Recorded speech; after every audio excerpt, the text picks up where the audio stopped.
اس کے بعد اب قرآن کا 21واں پارہ ختم ہوگا. یا نساء النبی من یأت منکن بفاحشۃ مبینۃ یضاعف لها العذاب. اے نبی کی بیویوں، اگر تم نے کوئی بے حیائی کا کام کیا تو تم کو ڈبل سزا دی جائے گی. وَكَانَ ذَلِكَ عَلَى اللَّهِ يَسِيرًا. اور اللہ تعالیٰ کے لیے کوئی مشکل کام نہیں ہے. جس کا مقام جتنا بڑا ہوگا اس کے گناہ کی سزا بھی اتنی زیادہ ہوگی. غلط کام عام آدمی کرے تب بھی غلط ہے، اور عالم دین کرے تب بھی غلط ہے. لیکن عالم دین اگر غلط کام کرے گا تو اللہ کی پکڑ زیادہ ہوگی کہ تم عالم تھے، تم تو جانتے تھے، تم نے یہ غلط کام کیوں کیا. اس کو اللہ کے زیادہ جواب. اب یہاں سے قرآن کا 22واں پارہ شروع ہو رہا ہے. بڑے غور سے سنیے گا. سماج اور سوسائٹی کی اصلاح کیسے ہو سکتی ہے اللہ نے طریقہ بتایا ہے قرآن کی. وَمَن يَقْنُتْ مِنكُنَّ لِلَّهِ وَرَسُولِهِ وَتَعْمَلْ صَالِحًا. اور اے نبی کی عورتوں، تم میں سے جو اللہ تعالیٰ کی فرما بردار ہوگی، جو رسول کی فرما بردار ہوگی. یہاں اللہ نے قنوت کا لفظ استعمال. قنوت جانتے ہیں؟ دعا قنوت ہم لوگ پڑھتے ہیں وتر کی نماز.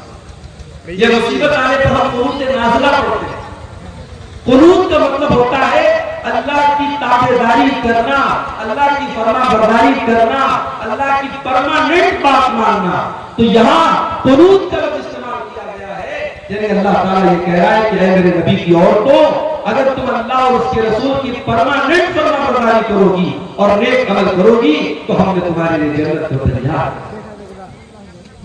اس کے بعد فرمایا یا نساء النبی لستن کأحد من النساء. اے نبی کی عورتوں، تم عام عورتوں کی طرح نہیں ہو. ان اتقیتن، اگر تم اللہ سے ڈرتی ہو، فلا تخضعن بالقول، تو تم اپنی آواز میں لچک پیدا نہ کرو. کسی غیر مرد کے ساتھ بات کرنے کے ٹائم تمہاری آواز میں لچک پیدا نہ ہو. موبائل پر آج ظاہر ہے ہر گھر میں موبائل ہے. لڑکیوں کے پاس بھی موبائل ہے، ماں کے پاس بھی موبائل ہے، بیٹی کے پاس بھی موبائل ہے. موبائل پر کبھی کسی انجان نمبر سے بھی کال آ سکتا ہے، کسی غیر مرد کا بھی کال آ سکتا ہے. اب ایک مسلمان عورت کیا موبائل استعمال نہ کرے؟ نہیں کرے گی، استعمال تو کرے. لیکن استعمال کرنے کا طریقہ کیا ہے؟ قرآن کریم نے 1400 سال پہلے بتا دیا کہ ایک عورت اگر موبائل پر کسی غیر مرد سے بات کرے تو کیسے. فرمایا تیری آواز میں لچک نہ ہو، تیرے انداز میں کشش نہ ہو، تیرے انداز میں سختی ہو. تو کڑک انداز میں بات کرے، تو کٹھورتا کے ساتھ بات کرے، تاکہ سامنے والے کو یہ نہ لگے کہ مجھے سگنل مل رہا ہے اور میری دال یہاں گل سکتی ہے، میرا مسئلہ یہاں حل ہو سکتا ہے. جب اور کڑک انداز میں بات کرے گی سامنے والا سمجھ جائے گا کہ میری دال گلنے والی. عورت کی آواز کے اندر بھی کشش ہوتی ہے. بہار کے بعض علاقوں میں نے سنا مردوں کے مجمع میں عورت تقریر کر رہی ہے. اللہ معاف کرے.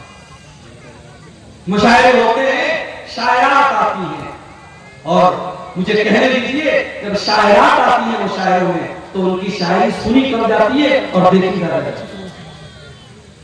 ان کے لٹکے جھٹکے اور ان کی زلفیں اور ان کے چہرے کے جو نشے و فراز ہوتے ہیں اس کو زیادہ دکھایا جاتا ہے. نوجوانوں کو بڑا مزہ آتا ہے.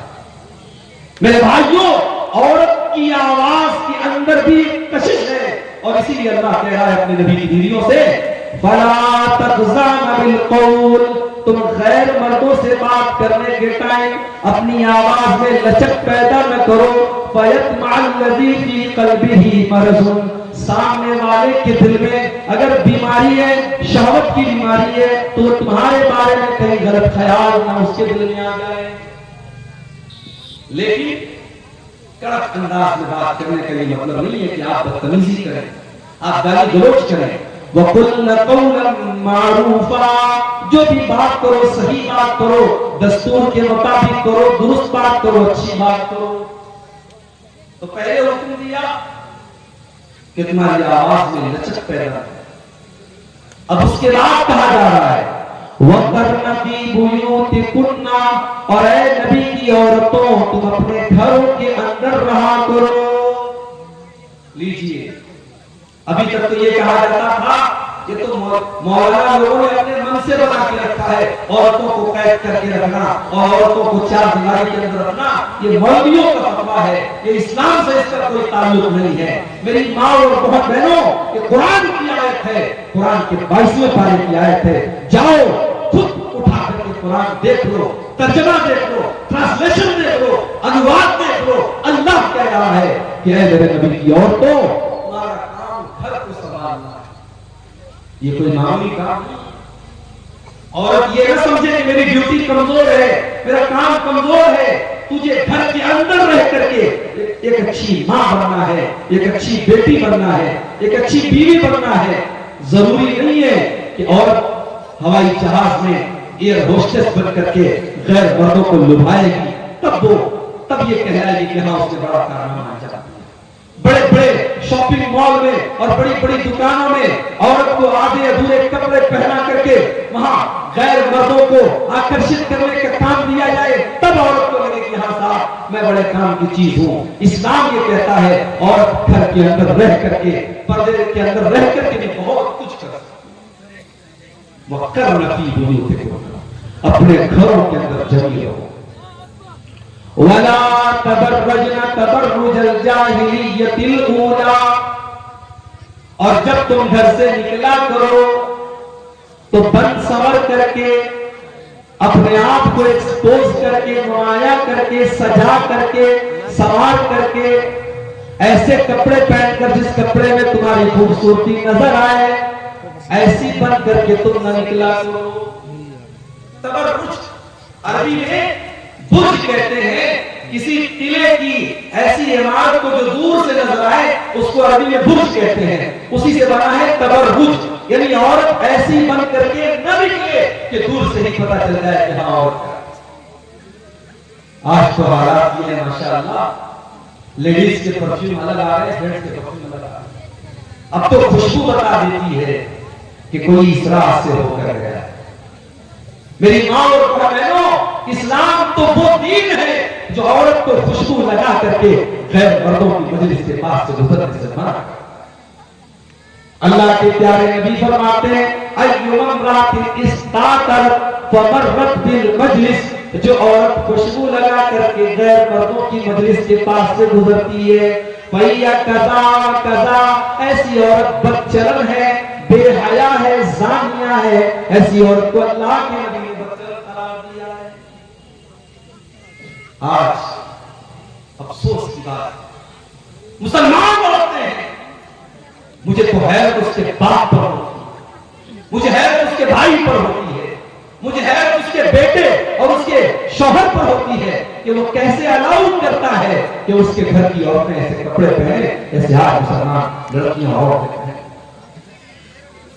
ایسا لباس ہے، پوری آستین نظر آ رہی ہے، پیٹھ نظر آ رہی ہے، عورت کا پورا جسم نظر آ رہا ہے. اتنا ٹائٹ کپڑا ہے کہ کپڑا پہننے کے باوجود ایسا لگ رہا ہے کہ عورت ننگی ہے. اور جب ہم اللہ کے نبی کی اس حدیث کو اپنے سامنے رکھتے ہیں تو ایسا لگتا ہے کہ اللہ کے پیارے نبی نے آج کے دور کے فیشن کو سامنے رکھ کر کے اس حدیث کو بیان کیا ہے اور اس بات میں صحیح مسلم کی روایت ہے. اللہ کے پیارے نبی فرماتے ہیں صنفان من اہل النار لم ارہما، دو قسم کے لوگ جہنم میں جائیں گے اور میں نے ابھی ان کو نہیں دیکھا، یعنی قیامت کے پہلے وہ لوگ آئیں گے. نمبر 1 قوم معهم سیاط کاذناب البقر یضربون بها الناس، کچھ ایسے لوگ آئیں گے جن کے ہاتھ میں گائے کی دھن کی طرح کوڑا ہوگا اور وہ کوڑے سے لوگوں کو ماریں گے. اب یہاں کوڑے کا مطلب کوڑا بھی ہو سکتا ہے اور یہاں کوڑے کا مطلب یہ بھی ہو سکتا ہے کہ ان کے ہاتھ میں پاور ہوگا، ان کے ہاتھ میں طاقت ہوگی اور وہ طاقت کا غلط استعمال. آج آپ دیکھ لیں، مجھے کسی کا نام لینے کی ضرورت نہیں ہے، جہاں بھی ظلم ہو رہا ہے اور ظالم کسی بھی نام سے اور کسی بھی شکل سے اگر ظلم کر رہا ہے تو یہ حدیث آپ وہاں پر فٹ کر سکتے ہیں. جو اپنی کرسی کا ناجائز فائدہ اٹھائے جو اپنے پاور کا غلط استعمال کرے، جو مجبوروں پر ظلم کرے، جو بے قصوروں کے گھروں کو گرا دے، جو مجبوروں پر غریبوں پر ظلم کرے، وہ یاد رکھے اللہ کی لاٹھی میں آواز نہیں، اللہ کی لاٹھی میں آواز نہیں ہوتی۔ جو آج صاحب مسند ہے کل نہیں ہوں گے، کرایہ دار ہیں، ذاتی مکان تھوڑی ہے۔ آج اگر آپ کے پاس اقتدار اور کرسی ہے، کل نہیں ہوگی، اور جب کل نہیں ہوگی تب آپ اپنے انجام کو بھگتیے گا۔ میرے پیارے ساتھیوں، اللہ کے نبی فرما رہے ہیں کہ ایسے لوگ ہوں گے جن کے ہاتھ میں گائے کی دودھ کی طرح کوڑا ہوگا اور وہ دوسروں کو مارے۔ وَنِسَاءٌ كَاسِيَاتٌ عَارِيَاتٌ مُمِيلَاتٌ مَائِلَاتٌ، اور اللہ کے نبی فرماتے ہیں جہنم میں جانے والے دوسرے لوگ وہ ہوں گے، ایسی عورتیں ہوں گی جو کپڑا پہننے کے باوجود ننگی ہوں گی۔ اے میرے نبی میں قربان جاؤں، آپ نے ایسا لفظ استعمال کر دیا، آپ نے اسکرٹ کا نام نہیں لیا، آپ نے جینس کی پینٹ کا نام نہ لیا، آپ نے ٹی شرٹ کا نام نہ لیا، آپ نے ساڑی کا نام نہ لیا، آپ نے کوئی ایسے کپڑے کا نام نہ لیا جو آج پہنا جاتا ہے۔ آپ نے بس دو لفظ استعمال کیا، کاسیات عاریات، کپڑا پہننے کے باوجود ننگی ہوگی۔ میری پیاری ماں و بہنوں، آپ مسلمان عورت ہیں، آپ کا کپڑا آپ کے شریر کو ڈھانپنے والا ہونا چاہیے، شریر کو دکھانے والا نہیں۔ ابھی کلکتہ سے آ رہا ہوں، جمعہ کا خطبہ میں نے کلکتہ میں پڑھایا، کلکتہ کی سڑکوں پر مسلمان عورت جا رہی ہے، ماشاءاللہ نقاب میں جا رہی ہے، مگر اس نقاب کے اندر اتنے ڈیزائن بنے ہیں، اتنے نقش و نگار بنے ہیں، اتنے اس کے اندر اتنا اس نقاب کو سجایا گیا ہے کہ شاید بغیر نقاب کے اگر وہ عورت گزرتی تو شاید اتنی توجہ اس کی طرف نہ دی جاتی جتنی نقاب کی وجہ سے۔ میری پیاری ماں بہنوں، نقاب اور پردے کا حکم اس لیے دیا گیا ہے تاکہ عورت کو چھپایا جا سکے۔ اگر نقاب کے ذریعے عورت اپنے آپ کو دکھا رہی ہے تو وہ نقاب بھی حرام ہے، وہ نقاب بھی غلط ہے۔ کاسیات عاریات، کپڑا پہننے کے باوجود ننگی ہوگی۔ مائلات، وہ غیر مردوں کو اپنی طرف آکرشت کریں گی۔ ممیلات، ان کی چال کے اندر بے حیا عورتوں کی چال ہوگی۔ رؤوسہن کاسنمۃ البخت المائلہ، ان کا بال کا بنانے کا جو اسٹائل ہوگا، ان کے بالوں کا جوڑا جو ہوگا وہ اونٹ کے کوہان کی طرح ہوگا۔ وہ اپنے بالوں کا جوڑا ایسے بنائیں گی جیسے اونٹ کا کوہان ہوتا ہے۔ لا يدخلن الجنہ، ایسی عورتیں جنت میں نہیں جائیں گی، اور جنت میں جانا تو بہت دور کی بات ہے۔ ولا یجدن ریحہا، وہ جنت کی خوشبو بھی نہیں پائیں گے۔ یہ ہے اسلام اور یہ ہے نبی کی تعلیم۔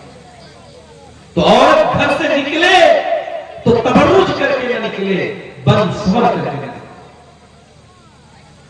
نبی اکرم کا دور ہے، مسجد میں نماز کے لیے عورتیں بھی آیا کرتی ہیں، مردوں کے پیچھے عورتوں کی سب لگتی ہے، نماز ختم ہوتی ہے، مرد حضرات بھی مسجد سے نکل رہے، عورتیں بھی نکل رہی ہیں۔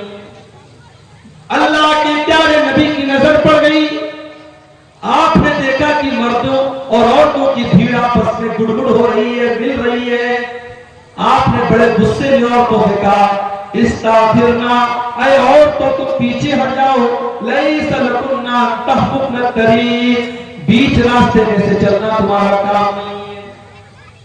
عورتوں پیچھے ہٹو، تمہارا کام بیچ راستے میں سے چلنا نہیں ہے، مردوں سے سٹ کر کے چلنا نہیں ہے۔ علیکن بحافات الطریق، اے عورتوں تم کناروں سے چلو، تم راستے کے کناروں سے چلو، بیچ راستے میں سے نہ چلو۔ او میری پیاری ماں بہنوں، وہ رات رات پر جلسے اور تقریریں سننے والی عورتیں تو نہیں تھی، انہوں نے نبی کی حدیث کو سنا، انہوں نے نبی کے جملے کو سنا۔ حدیث کے الفاظ ہیں فَكَانَتِ الْمَرْأَةُ تَلْتَصِقُ بِالْجِدَارِ، نبی کا ایک جملہ سننے کے بعد عورتوں نے اللہ کے نبی کی بات پر عمل کیا، اور اتنا کنارے سے چل رہی تھی کہ بعض عورتیں دیوار سے چپک کر کے چلتی تھی اور ان کا کپڑا دیوار میں پھنس جایا کرتا تھا. نبی نے ایک جملہ استعمال کیا اور ان کے پردے کا یہ حال تھا, ان کی اطاعت کا یہ حال تھا. وَلَا تَبَرَّجْنَ تَبَرُّجَ الْجَاهِلِيَّةِ الْأُولَىٰ, اے نبی کے گھر کی عورتوں تم بن سور کر کے نہ نکلا کرو. وَأَقِمْنَ الصَّلَاةَ, اور تم نماز قائم کیا کرو. رمضان کا مہینہ آنے والا ہے. او میری پیاری ماں بہنوں, اگر آپ نماز نہیں پڑھتی ہیں کم سے کم رمضان میں شروع کر دیجئے اور کوشش کیجئے کہ رمضان میں ایک وقت کی نماز بھی قضا نہ ہونے پائے. انشاءاللہ اگر آپ نے ایک مہینہ نماز کی پابندی کر لی تو مجھے پوری امید ہے کہ آپ اگر رمضان بھر نماز پڑھ سکتی ہیں, ایک مہینہ 5 ٹائم کی نماز پابندی سے پڑھ سکتی ہیں, تو سال کے باقی 11 مہینے بھی آپ نماز کی پابندی کر سکتی ہیں. بہانے مت کیجیے, نماز نہ پڑھنے کا کوئی بہانہ نہیں ہے. نبی کے دور کی عورتیں گیس کے چولہے پر کھانا نہیں بناتی. نبی کے دور کی عورتیں نل سے پانی نہیں بھرتی تھی. اس زمانے کے بچوں کو ڈائپر استعمال نہیں کرایا جاتا تھا. اس زمانے میں بھی بچے پلتے تھے, عورتیں سارے کام کرتی تھی اور نماز کی پابندی بھی کرتی تھی. اس لیے نماز نہ پڑھنے کا ہمارے اور آپ کے پاس کوئی بہانہ نہیں. ابھی سیریا کے اندر جو زلزلہ آیا تھا اس میں 6 یا 7 سال کی بچی ہے جو 3 دن تک بے ہوش ہوئی ملبے کے نیچے. جب اس کو نکالا گیا اور ہوش میں آئی ہے وہ لڑکی, تو 6 یا 7 سال کی وہ بچی ہوش میں آنے کے بعد پہلا جو لفظ اس کے منہ سے نکلتا ہے, پہلا جو جملہ اس کے منہ سے نکلتا ہے, وہ کیا کہتی ہے؟ کم من صلاۃ ضیعتھا, کم من صلاۃ ترکتھا. پتہ نہیں کتنی نمازیں میں چھوڑی. 6 یا 7 سال کی بچی کو اس بات کی ٹینشن ہے, اس بات کی فکر ہے کہ میری کتنی ٹائم کی نمازیں چھوٹ گئی. اللہ اکبر. آج ہم ہٹتے کٹتے ہیں, تندرست ہیں, جوان ہیں, ہماری مائیں بہنوں کا بھی یہی حال ہے, ہمارے مردوں کا بھی یہی حال ہے, نمازیں چھوٹ رہی, کوئی فرق نہیں. رمضان کا مہینہ 4-5 دن میں شروع ہو رہا ہے. آئیے ہم اس رمضان کو اپنی زندگی میں بہترین تبدیلی کا مہینہ بنائیں. اگر آج تک ہم نماز نہیں پڑھتے تھے تو آنے والے رمضان میں سب چینج ہو جاتا ہے. بھائی صبح کو 4 بجے کون اٹھ کر کے ناشتہ کرتا ہے؟ ناشتہ تو صبح 9-10 بجے ہوتا ہے نا. یہ صبح 4 بجے کون سا ناشتہ ہوگا؟ رمضان میں ہم صبح 4 بجے اٹھ کر کے کھانا کھا رہے ہیں. دوپہر کا کھانا ہماری عادت ہوتی ہے, مگر رمضان کے 1 مہینہ ہم دوپہر میں کچھ نہیں کھاتے, سیدھے شام کو کھاتے ہیں. کھانے کا ٹائم چینج ہو گیا, سونے کا ٹائم چینج ہو گیا, ناشتہ کا ٹائم چینج ہو گیا, دوپہر کا کھانا ہم کھانا بند کر دیتے ہیں. او میری پیاری ماں بہنوں, رمضان کا مہینہ ہمیں یہ سبق دیتا ہے کہ اگر ہم اپنے آپ کو پریورتن کرنا چاہیں, اپنے آپ کو چینج کرنا چاہیں, اپنے آپ کو بدلنا چاہیں تو کوئی مشکل کام نہیں ہے. جو بیڑی پیتا ہے, جو سگریٹ پیتا ہے, جو کسی بھی طریقے کی غلط عادت میں پڑا ہوا ہے, اگر وہ اپنی عادت کو بدلنا چاہتا ہے تو رمضان کا مہینہ سبق دے رہا ہے کہ تو بدلنا چاہتا ہے تو بدل سکتا ہے. بدلو اپنے آپ کو, اپنی بری عادتوں پر کنٹرول پاؤ اور اپنی اچھی عادتوں کو بڑھاؤ. میرے پیارے ساتھیوں, اللہ کہہ رہا ہے وَأَقِمْنَ الصَّلَاةَ, اے عورتوں نماز قائم کرو, وَآتِينَ الزَّكَاةَ, اور زکات ادا کرو. زکات ادا کرو. بیوی کے پاس زیورات میں مسئلہ آتا ہے, مولوی صاحب میری بیوی زیور لے کے آئی ہے مائکے سے, اس زیور کی زکات مجھے نکالنی ہے یا بیوی کو نکالنی؟ مسئلہ آتا ہے, سوال آتا ہے. تو مسئلہ سن لو. زیور کی مالک اگر عورت ہے, زیور عورت کا ہے, تو قاعدے سے زکات تو عورت کو دینی ہے. مگر چونکہ عورت کی الگ سے کوئی آمدنی نہیں ہے, شوہر ہی اس کو کما کے لا کے دیتا ہے, اس لیے اگر شوہر نکالتے زکات تو زکات ادا ہو جائے گی. لیکن اگر شوہر کے پاس اتنا پیسہ نہ ہو کہ وہ اس زیورات کی زکات نکالے تو عورت کے لیے لازم ہے کہ وہ زیور کی زکات نکالے اور اگر اس کے پاس کیش رقم نہیں ہے تو اسی زیور میں سے کچھ زیور بیچ کر کے نکالے. لیکن اگر 7.5 تولہ سونا یا 52 تولہ چاندی یا اس سے زیادہ کی اگر اس کے پاس زیورات ہے، سونا چاندی ہے، تو اس کو زکات دینی پڑے گی. اللہ نے عورتوں کا نام لے کر کے کہا وَآتِينَ الزَّكَاةَ، تمہیں زکات ادا کرو. وَآتِينَ اللَّهَ وَرَسُولَهُ، اور اے مسلمان عورتوں تم اللہ کی اطاعت کرتی رہو، رسول کی اطاعت کرتی رہو. انما يريد الله ليذهب عنكم الرجس اهل البيت ويطهركم تطهيرا. اے نبی کے گھر والوں، اے نبی کے اہل بیت، اللہ تعالیٰ یہ حکم اس لیے دے رہا ہے، اس لیے کہ اللہ تعالیٰ ہر طریقے کی گندگی سے تم کو پاک اور صاف کرنا چاہتا ہے. ہر طریقے کی گندگی سے اللہ اپنے نبی کے گھر کو دور کرنا چاہتا ہے. آج ہمارے آپ کے گھروں میں بہت گندگی ہے، بہت گندگی ہے، حالات کنٹرول کے بعد. آج کس کی لڑکی رات میں کس سے بات کر رہی کوئی گارنٹی نہیں. کون سا ایسا گاؤں ہے جہاں زناکاری کے واقعات؟ بچا لو اپنے بچوں کو میرے بھائیوں، بچا لو اپنے بچوں. اس زہریلے ماحول میں اپنی بچیوں کو بچپن سے ہی پردہ سکھاؤ، شرم و حیا کا سبق دو. اپنی بچیوں کو بتاؤ غلط کیا ہے اور صحیح کیا ہے. اور یہ کام ماں کرے گی، اور ماں تب کرے گی جب ماں خود صحیح ہوگی. جب ماں خود پردہ کرے گی تب بچی کو پردہ سکھائے گی. جب ماں خود حیا والی ہوگی تب بچی کو حیا سکھائے گی. جو عورت خود بے پردہ رہتی ہو، بے حیا رہتی ہو، وہ بچی کو کیا سکھائے گی؟ آج پورے ہندوستان میں خبریں آ رہی ہیں ہمارے پاس، مسلمان لڑکیاں مرتد ہو رہی ہیں، اسلام کو چھوڑ کر کے غیر مذہب میں داخل ہو رہی ہیں.